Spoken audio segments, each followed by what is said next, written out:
la démarche de Marie-Claire MeToo et avec cette exposition précisément, mais en fait avec tout son travail.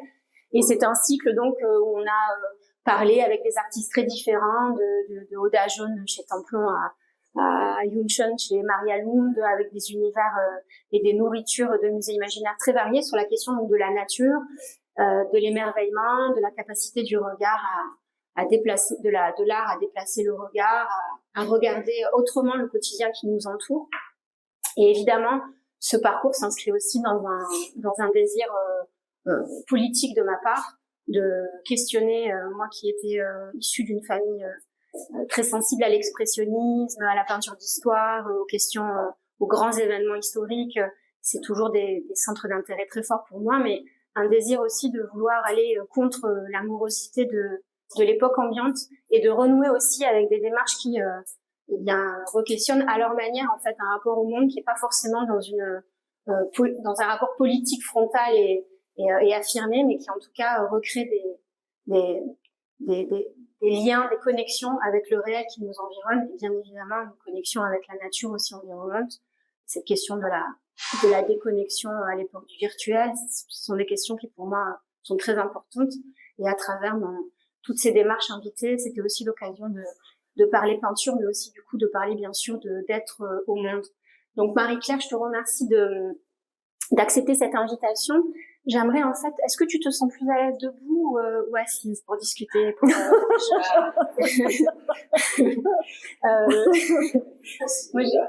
voilà. Alors du coup, je commence souvent ces rencontres dans le cœur des expositions par la question de l'enfance. En fait, pour moi, la question de l'émerveillement, la question du ravissement, la question de la beauté, enfin de toutes ces grandes notions qui jalonnent l'histoire de la peinture, s'inscrivent dans l'enfance. On dit souvent que le regard de l'enfant, c'est celui qui fait un pas de côté, qui regarde de dessous la table ou niché en haut d'un arbre, qui est à côté du monde en fait. Et c'est vrai que l'artiste, pour moi, c'est quelqu'un qui a gardé ce regard de l'enfant et qui fait ce pas de côté pour regarder autrement en fait le réel qui nous entoure. Alors Marie-Claire, on avait parlé justement de cette question de l'enfance chez toi. Et c'est vrai que dans ton travail, il y a la question du lieu, de l'expérience du lieu qui a toujours été là depuis le début de ton travail dans les années 90. On voit là dans les peintures qui sont exposées et puis dans tout ton travail, souvent des figures qui sont bien inscrites dans un paysage. Donc c'est une série que tu as construite justement en dialogue avec des lieux, avec des pays, avec des lieux très précis. Cette question justement de l'omniprésence du lieu et cette question du ravissement face à la beauté d'un lieu, comment elle s'origine en fait dans l'enfance. Et est-ce que tu pourrais nous parler déjà de ce premier lien originel que tu as eu toi face au paysage du Limousin et comment ton vécu a commencé déjà à travailler à cette époque-là, ton désir de... Ouais, c'est des choses que l'on perçoit avec le recul en fait. Je pense que le lieu, c'est un goût. Je pense qu'il y a l'histoire du goût et de l'éducation. Et j'ai eu de la chance. J'ai eu de la chance parce que la région dans laquelle je suis née, qui est le Limousin, est un lieu qui est très riche en forêt, qui a un cours d'eau assez beau, qui est la Vienne, qui est une rivière très noire, très miroitante. Et au-delà de cette région qui était humide, belle, enfin très riche, il y avait aussi le lieu Émilieu, qui était un lieu où les gens aimaient les maisons, des belles maisons. Et les êtres eux-mêmes, des personnes très entières, les caractères assez définis. Et je pense qu'il y a eu un terrain d'observation qui s'est tout de suite installé chez moi, une espèce de désir de regarder et d'engranger, je pense, des choses qui ont dû après fonder le goût du lieu. Et c'est quelque chose que j'ai développé, enfin, ce désir, cette acuité, ce goût, c'est un goût, je crois, le lieu. Et qui, après, dans la peinture, se raconte. Comment, après, on passe de ces traversements vers que l'on choisit de plus en plus, je crois. Enfin, il y a la chose qui surgit, mais il y a aussi la chose que l'on fait surgir parce qu'on sait que il y a certainement quelque chose qui va nous, voilà, il y a un peu la baguette du sorcier qui arrive à pointer une intuition sur ce qui peut naître. Absolument. Et après, il y a la traduction de ce qu'on voit, de la sensation en tout cas qu'on a du lieu en peinture. Ça, on y reviendra. C'est tout le cœur du débat, de ce que tu appelles la bataille, dans l'idée du défi en fait que l'enjeu de la peinture lance, d'être dans un paysage et de traduire dans un tout petit format l'immensité vertigineuse du réel. Alors, avant de parler justement de traduction, j'aimerais juste sur la question du lieu. D'ailleurs, sur cette idée de l'origine et de l'enfance, il y a aussi la beauté des paysages, en fait, j'imagine. Oui. Du Limousin. Oui. Tu as dû avoir des temps de contemplation et de perception des paysages. Oui, et une solitude. Il y avait une solitude parce que certainement, le milieu adulte était un milieu très actif. Donc, je pense que la réceptivité, elle s'est faite aussi par une liberté d'être qui fait que l'enfant, il se guide par lui-même et voilà, il construit un univers, ça c'est sûr, un univers de pensée qui a un impact pour la suite. Absolument. Du parcours. Alors, j'aimerais que tu parles pour qu'on comprenne un peu. Et les arts décoratifs à Limoges, qui sont arrivés très très tôt. Il y a eu, je pense que moi j'ai fait l'école buissonnière au sens large. Et il y avait ce lieu qui était assez exceptionnel, avec des gens très particuliers, des peintres, aux arts décoratifs, et il y avait une hospitalité d'amateurs, avec des enseignants assez remarquables, très patients, et qui m'ont tout de suite, accompagné, témoigné de l'attention, et je pense que ça a tout de suite basculé, enfin tout ce qui émergeait de l'enfance à la très jeune adolescence a permis de construire tout de suite l'idée du récit. C'est ça. Et du coup, peut-être aussi cette bienveillance de l'enseignement t'a permis de développer sans complexe un rapport justement à une pratique figurative, très liée au sensible, puisque c'était dans les années 90, pas forcément quelque chose, on en a beaucoup parlé pour des artistes en tout cas de ma génération, qui se sont construits au début des années 2000. La question de l'enseignement aux beaux-arts, par exemple, pouvait être assez compliquée et justement on tendait à écraser plutôt la question de l'image, du figuratif, du sensible, pour développer plus la question du conceptuel, d'autres médiums en fait. Ça a été un moment un peu compliqué, donc j'imagine que pour toi cet enseignement bienveillant t'a permis aussi dès le début j'étais formée d'être libre.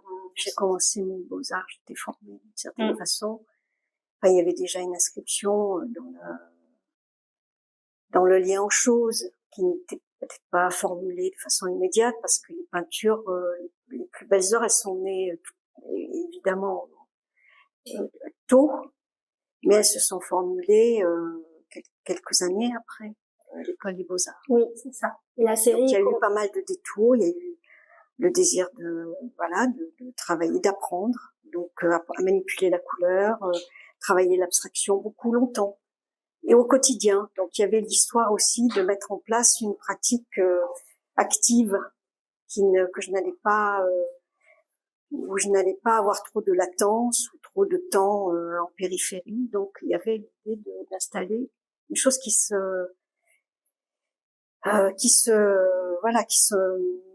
répète, qui s'entretient.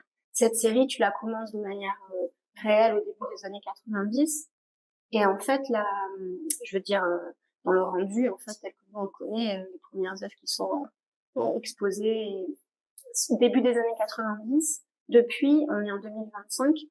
La question du lieu, elle s'est toujours posée. Et c'est intéressant. J'aimerais bien que tu évoques, en fait, avant de parler de la traduction en peinture, de juste cette question du choix du lieu. Parce que, précisément, donc tu vas avoir le Japon, la Grèce, l'Italie, la Normandie. Ces lieux, ce sont pas toi qui les choisis, ce sont des communes auxquelles tu acceptes d'honorer. Donc il y a une connexion qui se fait entre une hospitalité qu'on te propose, une invitation, et toi évidemment ta nécessité d'artiste et le fait que tu acceptes, puisque tu peux aussi, j'imagine, tu as dû refuser d'autres peut-être propositions, que tu acceptes. Comment ça se passe en fait cette nécessité du lieu qui vient de proposition, et comment en fait tu appréhendes le lieu de manière solitaire, vraiment ce qui vient en amont, tu vois, de la pratique. Comment cette rencontre solitaire avec le lieu met en jeu une question qui est essentielle en peinture, c'est la question du point de vue. Parce que souvent tu me racontais, par exemple, pour le travail que tu as fait sur Bonnard, c'était hyper intéressant, sur le fait que tu avais cherché en fait pendant un certain temps le bon point de vue, trouver en fait une fenêtre d'où comment ça se passe ce cheminement? Est-ce que c'est douloureux? Est-ce que c'est toujours du plaisir de barouder comme ça, de découvrir un pays que tu ne connais pas, ou parfois tu ne parles pas la langue, j'imagine pour le Japon, et tu y vas seul? Comment ça se passe cette rencontre et cette recherche du point de vue? Je pense que je vis dans mes peintures déjà, c'est-à-dire qu'il n'y a pas d'écart. Les peintures, elles m'ont appris aussi à une espèce de déclenchement un peu étonnant. Elles m'ont éduquée à cette fameuse plus belle heure. Je la vis. Après, je la traduis en peinture ou pas. Ce principe de la chose qui tout de suite fait signe dans sa forme, dans le moment, dans le contenu, c'est une chose que j'ai. Après, pour aller jusqu'à la peinture, qui est de plus en plus longue à travailler, il y a une décision. La peinture, on sent qu'elle va pouvoir se mettre en place ou pas. Pour ce qui est de cette question de lieu, le lieu, c'est très souvent le sujet, parce que c'est là qu'il va y avoir la scène. Pour ce qui est de cette décision, on va dire, originelle de cette peinture, c'était aussi le ravissement qu'on a en lien avec le réel. C'était moteur, mais surtout c'était infini. Et je me suis dit, mais c'est super cette idée. Je me souviens de ce moment où il y avait un truc qui s'est passé. Je me suis dit, mais c'est super cette idée, tu vas pouvoir tout peindre. Et je crois que c'est vrai. Même quand c'est difficile, je le fais. Je le fais parce que c'est nécessaire. Et donc, le choix du sujet, du lieu, etc., d'abord, ça crée une infinitude de sujets. On le voit dans les peintures, il y a quelque chose qui galope, qui fait qu'on sort aussi du sujet traditionnel de la peinture, qui va être le portrait, qui va être un sujet plus enregistré dans l'histoire de la peinture. Donc là, on n'a pas tellement l'enregistrement du sujet. On a ce qui vient et ce qui fait sens. Et je pense que la peinture, elle me passe devant. C'est-à-dire qu'à un moment, je décide pas trop, je trouve que ça, c'est important de le faire. Je veux dire, c'est important de le faire. Les peintures, elles deviennent importantes dans leur réalisation. Avant la manière dont tu vas aller découvrir le réel en direct, j'imagine aussi que quand on te fait l'invitation pour le Japon, par exemple, il n'y a pas d'invitation. Pour le Japon, c'est spontané. Beaucoup, en fait, les fameuses résidences, il y en a beaucoup, il y en a pour lesquelles j'avais postulé étant plus jeune. Il y a eu à New York où il y avait l'accès au prix Médicis hors les murs, donc il y avait un dispositif d'accueil, on pouvait postuler. Et puis après, il y a eu des propositions d'exposition, et où l'exposition, c'était un sujet qui permettrait de ressourcer le travail. Parce que le travail, il faut le ressourcer. C'est ça. Et ça, c'est un vrai job. Ça, c'est un vrai, il y a voilà, on peut pas être sur quelque chose de trop rétréci. Enfin, et puis pour ma part. Et donc, je propose, quand il y a une exposition, je propose de résider. D'abord pour que l'exposition soit nourrie du territoire dans lequel elle se passe, elle se développe. Et ça, je trouve que c'est assez heureux. Je pense pour le visiteur. Je pense que pour le visiteur qui habite là, et qui voit comment aussi on peut regarder son territoire, on peut l'aimer, on peut réagir avec ce territoire, ça je trouve que c'est très important. Et la peinture, du coup, elle a sa propre vie. Voilà, elle va être exposée là, elle fait lieu avec le lieu. Tout ce qui a eu lieu a été vécu, c'est une réalité, et ça rend tangible en fait le travail. Ça le rend, je pense que ça le rend vivant. Le fait d'inscrire ces résidences en lien aux expositions, mais à la base, souvent il n'y a pas de résidence, c'est moi qui propose. Oui. Alors c'est du Airbnb, c'est voilà. Le Japon, j'ai décidé, je me suis dit mais c'est pas possible d'aimer autant cet art, parce que moi j'ai aimé l'art japonais, j'ai principalement Hiroshige. C'est vraiment pour moi Hiroshige, c'était vraiment pour moi un peintre très important.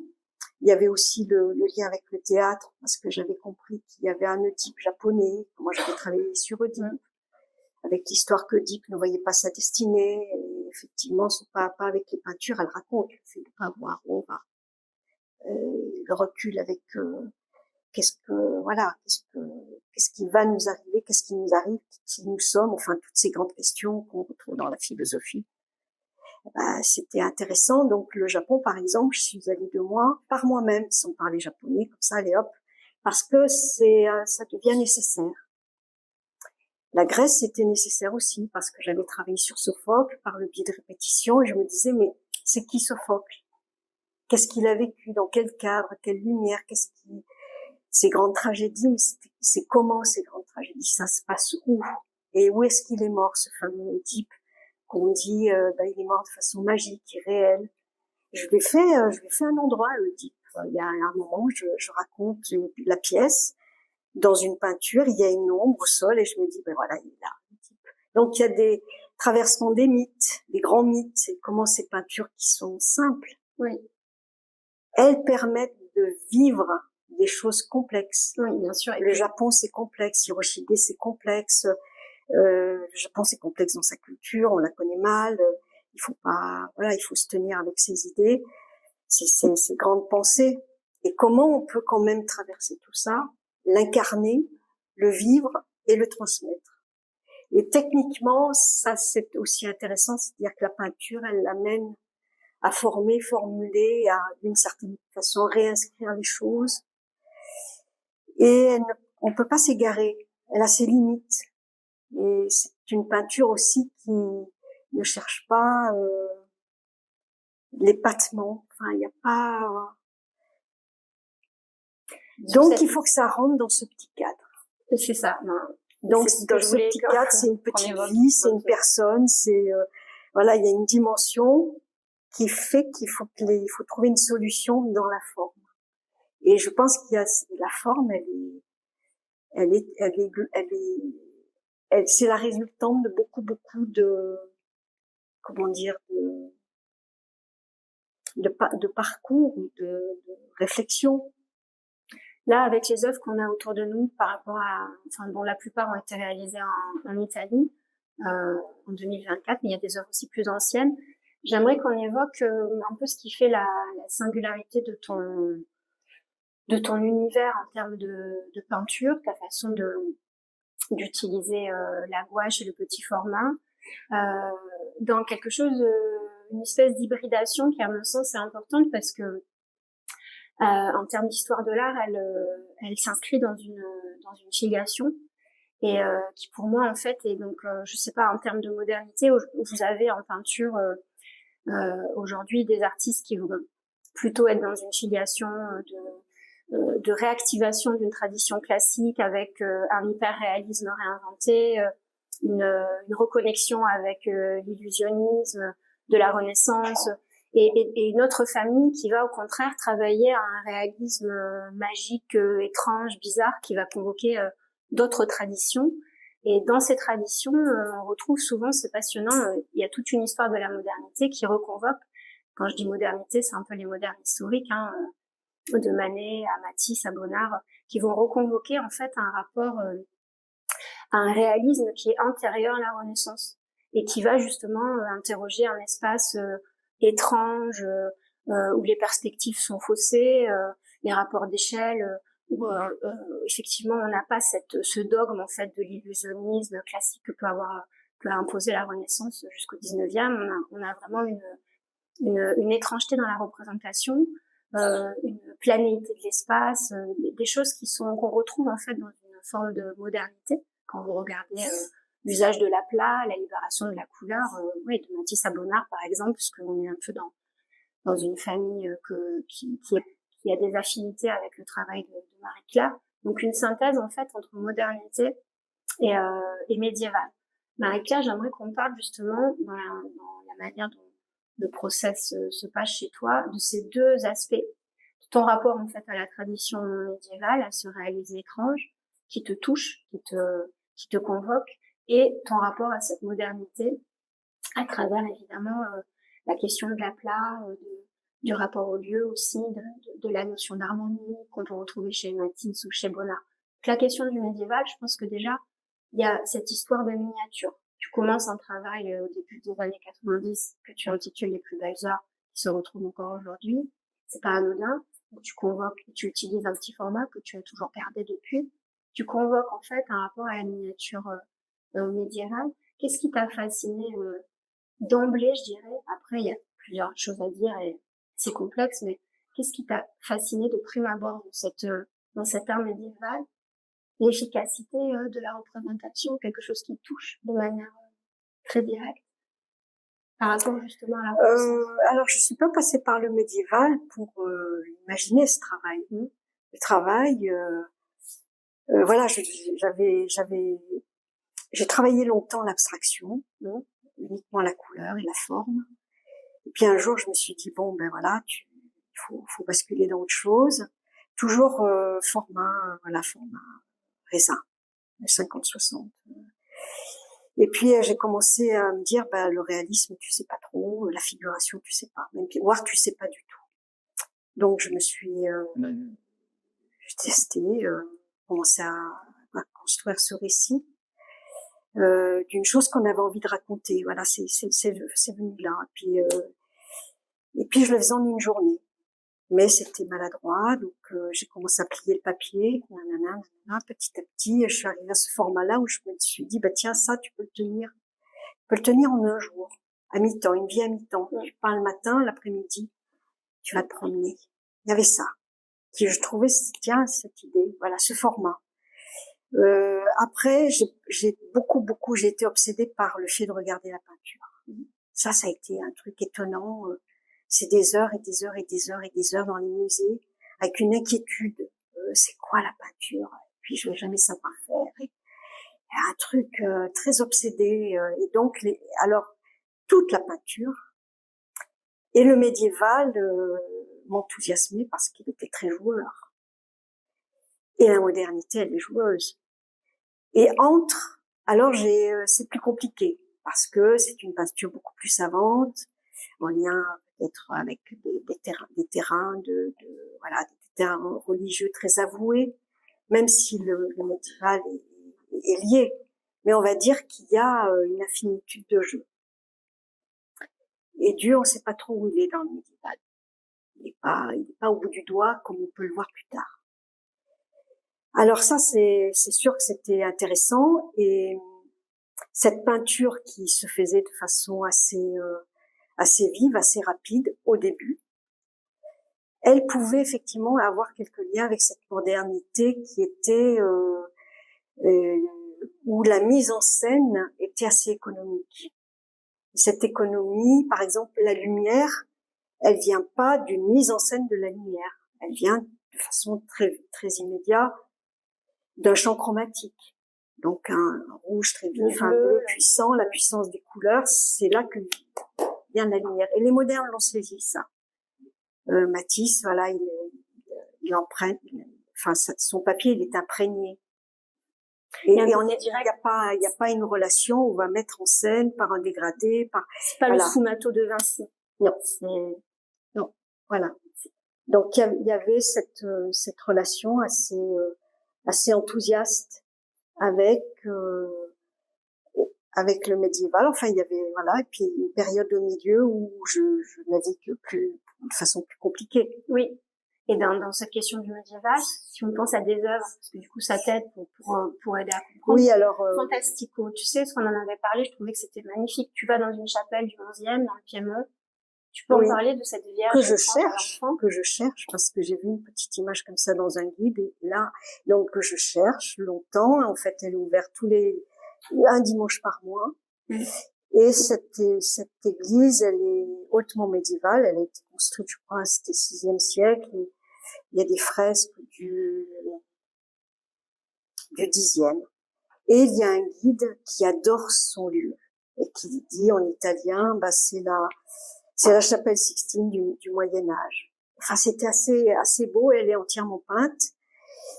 Et il y a une épaisseur dans la couleur. Et il dit à un moment, la luce rosa. Et effectivement, il y avait un cumul, je pense, de couleurs qui, par la synthèse, faisait une lumière rose. Alors, je me suis dit, ça, c'est quand même pas mal. Donc, il y a une scène où il dit ça. Donc, il y a une scène qui est peut-être de l'autre côté, où il y a deux petites têtes qui regardent cette lumière rose qui descend des habits de l'ange. Et il y en a une autre où on fait partie de la chapelle. Donc, il y a une mise en scène des corps qui s'appelle Fantastico, qui est tout au bout là-bas, et où les corps sont un peu, enfin, j'ai imaginé qu'ils pouvaient s'asseoir dans la peinture, et au-dessus, il y a un redessin du plafond où on a une vierge qui est quand même très étrange et qui est entre la pelote de laine, son bébé, son lit, et les choses volent. Et c'est un tout, quoi. On fait partie d'un tout, et il y a cette fusion. Voilà, cette fusion entre le. Alors ça demande une question technique. Je l'ai beaucoup dessiné, ça marchait pas, et puis le guide, ça marchait pas. Et comment on arrive à trouver cette synthèse qui fait qu'il y a l'intention de l'amour de ce lieu, qui nous éblouit. Voilà, et puis on a un peu des têtes de gargouilles, parce que les choses, elles sont déformées. Donc il faut avoir la tête un peu des personnes qui sont représentées. Donc il y a un jeu de je sais pas, d'intimité, enfin d'un amour qui est très très fort. Moi j'ai un amour très très fort des choses. Je suis très réactive, et puis je vais vite à la chambre pour peindre. Ça transparaît dans enfin, je peins pas vite, mais en fait je les trouve difficiles à faire mes peintures.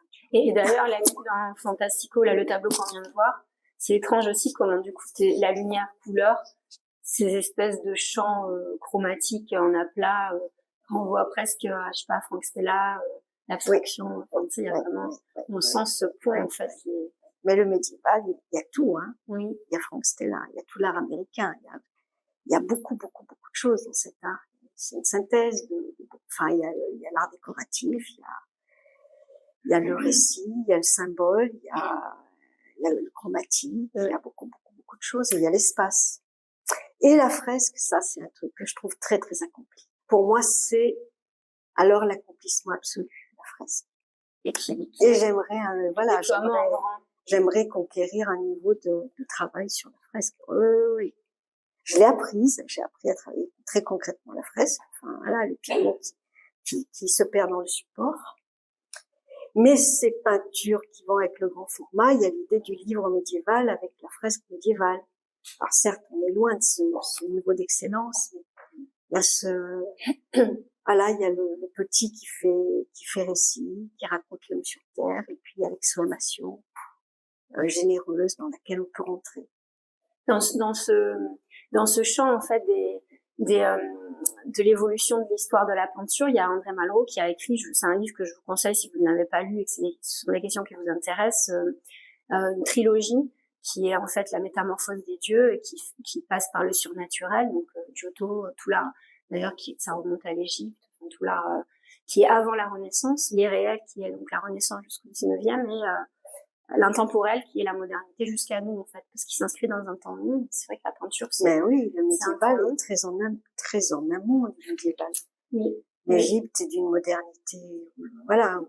La modernité égyptienne, je sais pas dans quel sens les choses peuvent être regardées, mais c'est évident qu'il y a une liberté très très profonde qui est gagnée, voilà.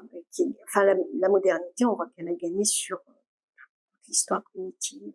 Absolument. Mais il y a aussi une connexion, c'est pour ça qu'il nomme cette période le surnaturel, qui est en lien, ce qui est passionnant avec Malraux, en fait, c'est qu'il étudie comment les formes, elles sont liées aux mentalités, à la religion, à la philosophie, à la spiritualité. Pourquoi il y a une mutation des formes? En fait, il faut se poser aussi la question du sens. C'est aussi des visions du monde qui changent. Et le monde qui change, et du coup, un rapport justement au religieux, au spirituel qui va évoluer. Et c'est vrai que les formes de ce qu'ils nomment le surnaturel sont des formes qui sont en connexion directe avec le magique. Il y a une force une force spirituelle. Est-ce qu'il y a aussi chez toi, Marie-Claire, dans cette question que tu peux évoquer, la joie du peu, le rapport à l'immensité, une force magique aussi qui est convoquée quand tu regardes Giotto, quand tu regardes l'Égypte? Est-ce que c'est présent? Oui. J'aimerais faire des petits talismans, j'aimerais faire des peintures magiques. J'aimerais faire des peintures qui changent, qui nous augmentent. Absolument. Les êtres qui sont rapprochés, enfin, il y a l'idée que la mise en scène, celui qui regarde, par exemple, il y a quelque chose qui se passe avec l'Égypte. L'Égypte, on imagine qu'il y a un calcul de force assez exceptionnel dans ses œuvres. Et je me dis, si on se met tout près, alors on va recevoir cette force. Donc, il y a des mises en scène avec ces portraits qui, on imagine quand ça se touche. Voilà, là, le bébé de Bellini, on imagine que là. Donc, il y a des choses qui sont des œuvres qui vont capitaliser quelque chose qui est fort. Ce bébé qui est tenu par ces deux servantes, pour moi, c'est quelque chose d'assez puissant. Elles sont toutes les deux, elles s'occupent magnifiquement de ce bébé, on va le baigner, et je me dis, ça, c'est quelque chose qui va créer un impact pour les regardeurs, qui vont eux-mêmes être de fait reliés. Donc, on a l'idée d'être embelli, d'être nourri par les choses que l'on traverse. Donc, les peintures, elles mettent en scène ça. Là, la figure qui est d'où est née d'ailleurs cette histoire de sentiments océaniques, mais ça c'est pareil, c'est des rencontres, et puis c'est des termes. Mais en fait, on arrête avec l'ego. On voit quelque chose qui est plus grand que soi.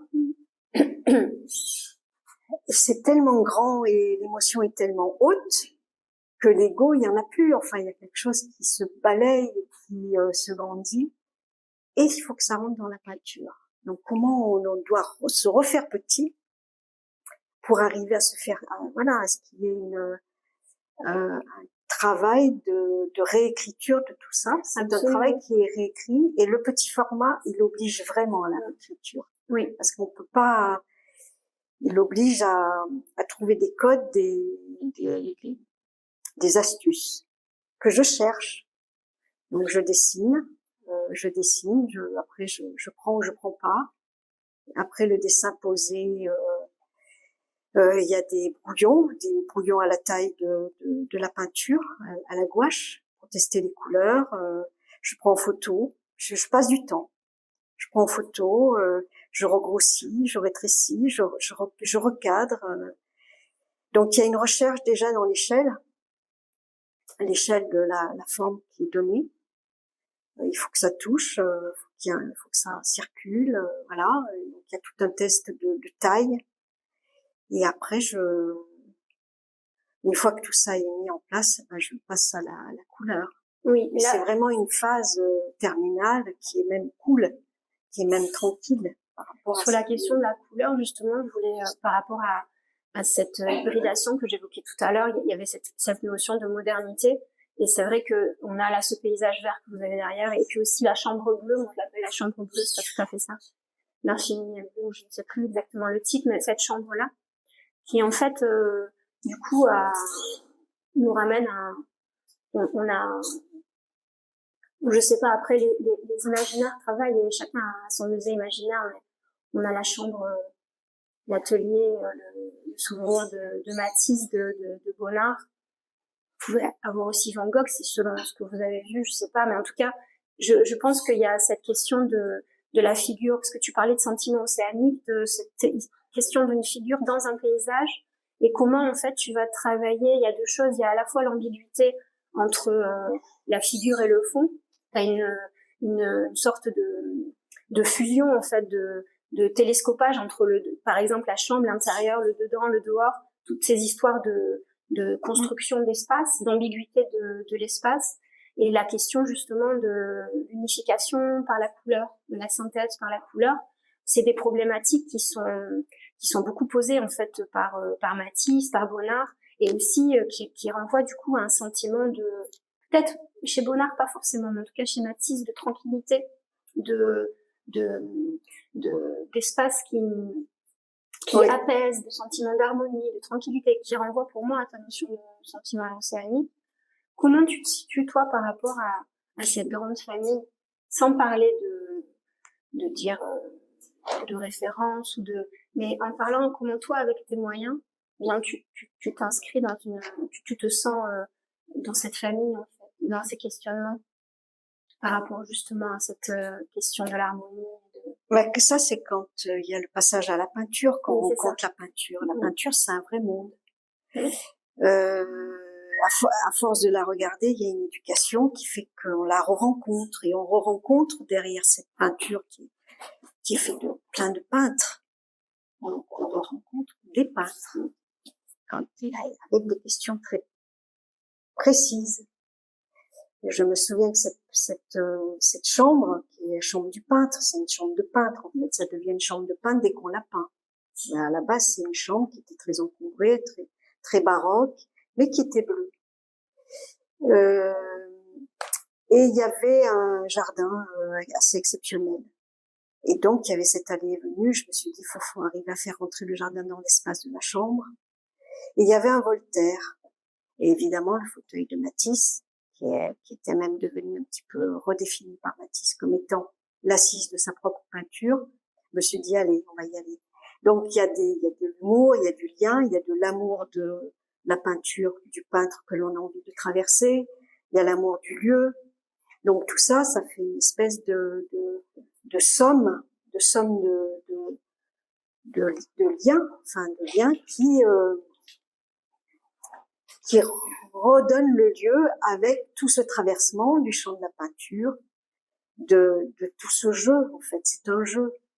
Le je suis immense, il est né, il est au fond, c'est une scène de cyprès. Les cyprès, c'est évidemment un télescopage avec Van Gogh. Et pourquoi pas? Et pourquoi pas, Van Gogh nous a aidés à voir les cyprès, à les aimer.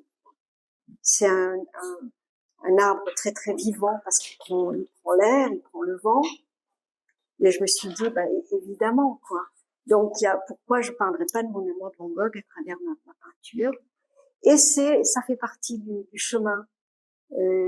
Les étoiles de Giotto à côté, évidemment, elles sont tellement sublimes qu'on va tout de suite les intégrer, les traiter. Et puis, je me souviens, dans cette chapelle, il y a un nombre très très important de peintures. Comment faire? Je me suis dit, il faut prendre quelque chose qui va te troubler. Et je me souviens de ce songe de Joachim, où Joachim, il songe tellement fort que ça finit par arriver. Je me suis dit, ça c'est pas mal. Et il a des animaux autour de lui, donc dans ce monde minéral qui est extraordinaire chez Giotto, la montagne de Giotto. Eh ben oui, on va passer un moment avec Giotto, et puis on va avoir une intimité avec Joachim, et puis on va se mettre dedans, et pourquoi pas, et on fait partie de ce monde.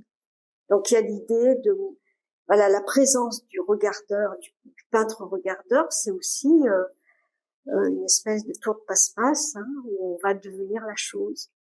Absolument. D'ailleurs, je rebondis parce que ça me fait penser tu parles de Van Gogh. Pour moi, Van Gogh, Bonnard, Matisse, c'est des artistes. Bon, je me suis dit, Bonnard peignait pas sur le motif, mais il dessinait dehors.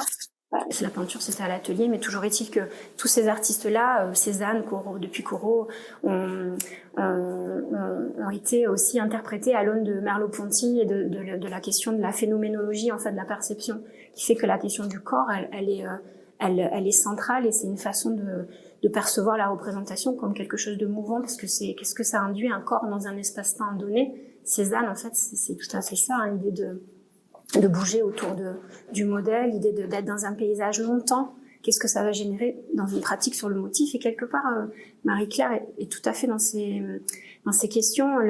Quand tu parles de sentiments océaniques, ça renvoie aussi à cette question de la phénoménologie, de la perception, oui. et du corps dans l'espace-temps. Et du coup, je voulais savoir comment ça t'avait nourri le sentiment océanique. Je sais pas, après ce sont peut-être des mots un peu barbares qui sont pas connus de tous. Alors je crois que c'est Romain Rolland qu'il a théorisé. Après, il y a eu Freud. Donc, il y a vraiment, d'ailleurs, il y a un sentiment, je crois que j'avais noté pour vous est-ce que j'avais marqué des citations? Parce que bon, après, on s'approprie les choses, voilà. Alors, Romain Rolland, lui, il écrit « Sensation religieuse qui est le fait simple et direct de la sensation de l'éternel, qui peut très bien n'être pas éternel, mais simplement sans borne perceptible et comme océanique. » Ça vient de là, du coup, cette idée de... Et en fait, ça rebondit après avec les philosophies indiennes, bouddhistes, qui vont se reconnecter justement, aussi la philosophie zen avec Eckhart Tolle, enfin, vous avez dû voir ça, sur le moment de l'instant présent, qui va parler, lui, de au-dessus du monde des perceptions sensorielles et de l'activité mentale, il y a l'immensité de l'être. Je rebondis parce qu'il y avait cette notion d'immensité. Il y a une pratique étendue, une vaste étendue, une vaste immobilité et une petite activité frémissante à la surface qui n'est pas séparée, tout comme les vagues ne sont pas séparées de l'océan. Voilà, c'est là d'où l'origine de cette notion sentiment océanique. Du coup, c'est quelque chose qui a été très théorisé et après qui est aussi du coup théorisé autrement par Merleau-Ponty avec cette histoire de phénoménologie de la perception. Sur la question du corps. Donc, comment tout cet appareillage, Marie-Claire, j'imagine, de toute façon, c'est a posteriori, puisque tu n'as pas théorisé une idée, mais c'est venu nourrir et ce sont des rencontres. Mais en fait, la peinture, elle nous ouvre à des questions, et ces questions, après, elles se, comment dire,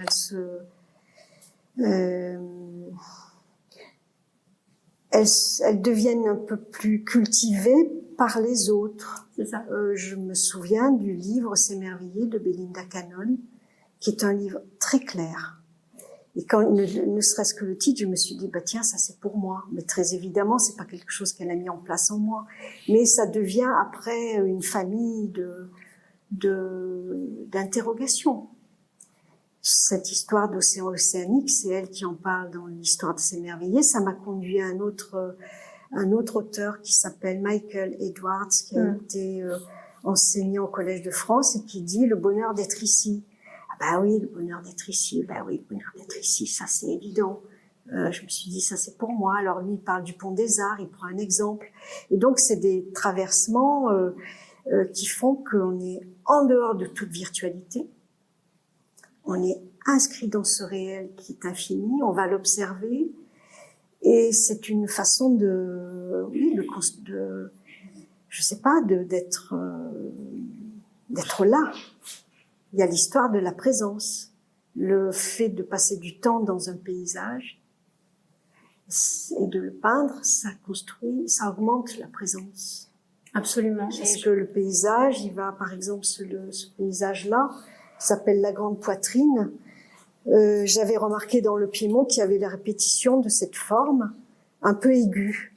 Le Piémont, c'est pas quelque chose qui, voilà, c'est pas des grandes montagnes, c'est des petits monts comme ça. Et je me suis dit, je peux pas partir sans m'interroger dessus. Donc, j'ai cherché le lieu. C'est un lieu qui était très ensoleillé, qui était difficile à peindre, et difficile à peindre aussi, concrètement avec de la gouache, parce que la gouache, c'est un médium qui ne permet pas beaucoup les effets.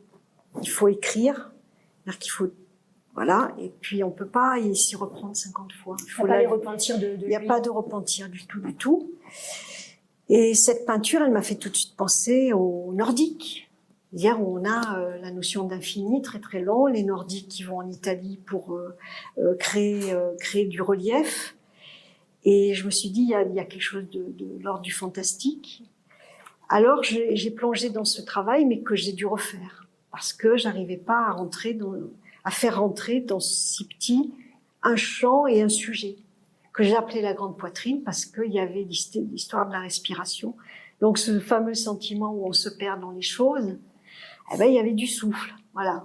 Donc, la respiration, donc la poitrine, voilà. C'est une espèce de synthèse de petites, de choses qui finissent par faire la peinture, faire cette peinture. Sur la question de ce que tu évoques sur l'être au monde, il y a aussi la question des mots qu'on n'a pas évoqués. Je regarde un peu l'heure pour être dans le format de la rencontre, pas dépasser trop l'échange, la question des mots, en fait, et la question du contemporain, parce que tu as évoqué aussi, déjà quand tu parles de ton travail, parfois tu évoques Marcel Duchamp, La Valise, tu évoques Robert Filiou. Il y a la question, moi quand je pense à ces artistes, je pense à l'idée, donc tu as l'idée de la reproduction en miniature de l'œuvre de Duchamp, donc cette idée de la miniature, mais aussi l'idée de l'art c'est la vie en fait, de la performance, tout ce qu'ouvrent en fait ces artistes et après avec les années 60 qui font forcément muter en fait la peinture aussi. Du coup, comment toi, Marie-Claire, tu te situes par rapport à cette contemporanéité-là? Robert Filiou, moi je le remercie beaucoup parce que c'est un homme qui a coupé l'idée du talent, coupé l'idée de voilà, on pouvait être main gauche et peindre. Enfin, et en tout cas, on pouvait faire de l'art parce que l'art, c'était exister, c'est faire les choses à sa mesure, quelle qu'elle soit. Et cette permissivité, elle était absolument importante, précieuse dans le champ de l'art. On n'était pas sur l'élection de espèce de grâce qui allait nous être donnée parce que voilà, on avait soudainement des grandes capacités. Et ça, je trouve que ça a rasé beaucoup ça. J'y ai droit. Enfin, voilà, je peux ou je peux pas. Et lui, il disait, ben voilà, son travail, ça a été aussi de nous rendre cet accès à l'art de façon autorisée. Ça, je trouvais que c'était important. La valise de Duchamp, ben oui, je trouve que moi, je pense que je suis d'une nature, voilà, j'ai une timidité. Je me sentais pas d'encombrer le monde par des fabrications énormes, par je sais pas, d'avoir une présence discrète. Et je trouvais que la valise de Duchamp, le fait d'avoir densifié en un micro-espace, une maquette, cette notion de maquette, de peinture en maquette, eh ben pourquoi pas, oui, je me disais, tiens, c'est quelque chose qui te parle. Et pareil, Filiou, avec sa casquette, ma galerie, il se promène, il fait, voilà, c'est son esprit qui fait de l'art. Je trouvais que c'était une dimension joueuse et qui raconte une forme d'essence. Absolument. Et puis il y a tout l'appareillage aussi dans la famille du conceptuel, en fait, avec l'usage des mots aussi, parce que la présence du mot dans ton travail, elle est là. Comment le mot d'abord il vient jouer, je dirais plastiquement dans l'œuvre? Le mot il vient donc il y a un fond d'inquiétude par le fait d'essayer d'y voir plus clair sur les choses. Donc il y a déjà, moi j'ai une pratique d'écriture qui est régulière. Et dans cette écriture, je fabrique du langage. Et ce langage, il va dans l'intention des peintures aussi.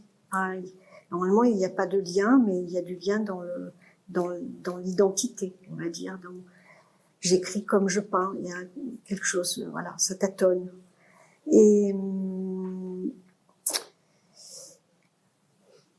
Et j'espérais fabriquer un petit langage qui soutient, qui est clair. Le mantra qui donne une petite solution. C'est pareil, c'est le tour de magie. Si en fait tu disciplines ton esprit comme ça va aller pas mal.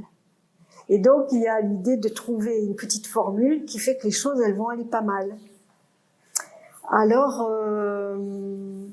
voilà, j'ai commencé très très tôt ça. Les peintures, elles ont existé par rapport à des grandes gouaches sur papier où il y avait des programmes de vie. Le premier, je crois que s'appelait Je n'ai rien à faire. Et je me disais mais qu'est-ce que c'est beau cette sensation de se dire je n'ai rien à faire. Et donc il y avait une espèce d'écriture en boucle où je découvrais une liberté d'être par le fait de se conditionner sur le fait de ne rien avoir à faire. Donc il y avait une mise en espace. Il y a eu aussi je suis née hier. Je me suis dit mais t'as pas de passé, tu es légère. Voilà, donc c'était des peintures qui créaient un espace émotionnel et mental qui étaient, alors ce sont des exercices. C'est des exercices qui calment et qui ouvrent à chaque fois. Le je suis immense, évidemment, c'est pas ma petite personne qui est immense. C'est le fait de construire un sentiment qui fait qu'on n'est pas tout contouré. Enfin, le contour, ça n'existe pas. Merci Bonnard. Bonnard, il n'y a pas un seul contour. Tout se touche. Le chat, il fait partie de la nappe, qui fait partie de la théière, qui fait partie de la dame qui est là, qui a la forme du radiateur. Enfin, tout, il y a une fusion. Et ça, je trouve que c'est très, très important. Et on le retrouve partout, dans les grandes religions, le zen. C'est évidemment, on est un corps qui accidentellement a cette forme, mais c'est une forme qui est évidemment absolument reliée dans toute son intimité, son état vivant. Donc, ce sentiment d'immensité, c'est un sentiment qui est très joyeux, qui est très porteur, qui est très noble, mais c'est un sentiment, c'est un sentiment. Mais je pense que c'est une réalité scientifique, c'est une réalité. Et après, techniquement, ces peintures, je les travaille. Je les travaille vraiment. Est-ce que ce texte, il est bête? Est-ce qu'il tient? Et alors, je le mets dans toutes les situations. Après, je le cherche dans le dictionnaire. Qu'est-ce que ça veut dire? Un jour, j'ai écrit « m'en fous ». Je me disais, mais qu'est-ce que c'est bien? Et le m'en fous, je l'ai retrouvé dans plein de solutions philosophiques. Où il y a évidemment une synthèse. La synthèse philosophique, c'est le détachement. Oui. Donc, il y a des emboîtements et on essaye d'écrire un texte qui a une forme d'humour, qui est accessible, qui passe dans le parler, qui passe dans un vocable qui peut être un vocable de situation quotidien. Enfin, c'est un terme à prendre de façon délicate, mais en tout cas, voilà. Et je les travaille alors je les enlumine. Je fais en sorte que le texte nous apparaisse, ne soit pas traversé sans être regardé. Là, le fait qu'il soit un peu pomponné comme un nuage tibétain, il y avait ça, il y avait la forme simple. Le travail de la couleur, je les cherche, c'est un rose que j'ai fait fabriquer. Donc, chez Sickens, il y a une personne qui m'aide à travailler les couleurs. Donc, on ouvre les compositions, on retire ça, on enlève ça, on rajoute ça. On teste, il sèche, on revient et je me dis, oui, c'est lui. Donc, ce rose-là, par exemple, je l'ai très longuement fait travailler parce que c'est un rose qui est froid, qui est un petit peu dérangeant et que je trouvais, qui permet l'exploration du texte. Et l'orange, pareil, c'est des couleurs qui sont très pures et qui par leur vivacité, peuvent après nous. Je crois que je crois que la couleur a un jeu sur l'énergie. Absolument, c'est une certitude. Je pense qu'on a tous éprouvé. Il y a une petite croyance, mais je crois que la peinture, elle marche. Ça marche. Enfin, la couleur, je crois que ça donne des choses. Et la joie du peu, ça s'inscrit dans tout ça. Quand tu dans le bouddhisme, dans toute cette. C'est du boulot, la joie du peu. Ça tombe pas. Et c'est un travail d'observation. Il faut aller chercher les choses. Et puis il y a une peinture que j'aime, que tout le monde aime beaucoup, qui est universelle. Il y a cette dame à la licorne qui donne ses bijoux à sa servante. Et il y a mon seul désir, le fait de, allez, on lâche tout. Saint-François la possession, la possession, tout ça, allez, hop, on dégage. Et la joie du peu, c'est la liberté et c'est la construction du lien. Le peu, ça oblige à l'augmentation, à la fouille, à l'augmentation. Mais il y a la légèreté, il y a la liberté, il y a le fait d'être léger. Tu retrouves de facto cette notion de politique que j'évoquais en début d'entretien, qui est induite et pas forcément... tu fais peinture, tu es au monde, tu fais peinture, et en faisant peinture, l'œuvre, elle est acte politique dans l'humilité, le petit qui résiste à la surconsommation, à la prolifération. J'ai pas la prétention de faire modèle, d'être politique, de tout ça. La notion de politique, tu la mets de côté. C'est trop compliqué. C'est trop, oui, et puis là, moi, je me sens pas d'être dans la leçon pour l'autre. Loin de là. hein, le fait de cheminer, de tâtonner, de construire une vie, une œuvre, de faire à sa mesure. Je trouve que ça c'est très très important pour moi. Si cette chose est utile, alors c'est pas mal. Elle est regardée, elle est aimée, c'est déjà pas mal. Voilà. Le contrat est déjà La notion posé. de politique, moi je l'entends au sens de Hannah Arendt, de la cité grecque, de l'idée de créer du lien de soi avec les autres et de soi au monde. Et je pense que une peinture forte et une bonne peinture, comme je dis, c'est une peinture qui nous reconnecte en fait à nous-mêmes et aux autres. C'est le plus court chemin entre un homme et un autre là, je pense. Et je crois que du coup ta peinture, elle nous fait du bien parce que elle interroge en fait ça aussi, l'être au monde, le rapport, le lien, tu vois, entre les êtres. C'est très très présent aussi dans ton travail. Marie-Claire, tu as quelque chose à dire en conclusion par rapport à ça?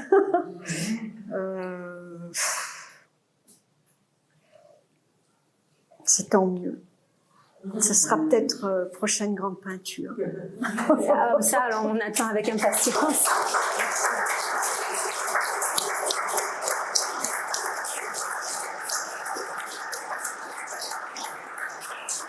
Je voudrais remercier Amélie Adamo d'être venue, bien entendu, Marie-Claire pour sa peinture et son intervention. Et puis vous tous, je vois qu'il y a beaucoup d'artistes aussi dans la salle, beaucoup de gens. Merci beaucoup d'être si nombreux. Merci à vous. Merci. Merci.